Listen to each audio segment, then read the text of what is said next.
Hüseynin qətli ilə möminlərin qəlbində bir yanğı yaranır ki, heç zaman soymayacaq. Heç cür soyması mümkün deyil. Bu başqa bir şeydir. Bu qəm səni yandırdıqca Allaha yaxınlaşdırır, məbuda yaxınlaşdırır. Ona görə də bu sevinclə yanaşı bir qəmdir. Çünki bu adi müsibət qəmi deyil. Ona görə hər il cəmaat Məhərrəmi gözləyir ki, məclisdə iştirak edeyim. Axı hələ mən ikinci belə bir misal görməmişəm ki, cəmaat desin ki, gedim qəmlənim.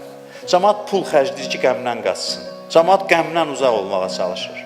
Və düz deyir. Adam da gedər qəmə pul xərcləyər, götürüm biraz qəmlənim. Qəmdən qaçır.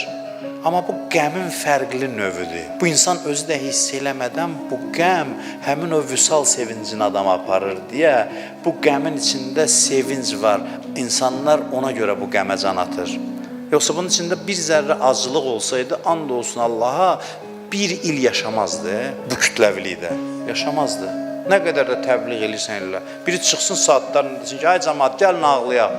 O ilə düzələrdi ki, düzəlməzdi vallahi. Adam deyərdi ki, sən Allah, get başqa iş tapı, onsuz da ürəyimiz xəstədir, gələ oturaq hələ. Bu başqa bir şeydir. Bu həmin o Allahın ayrılığını səngidən bir qəmdir.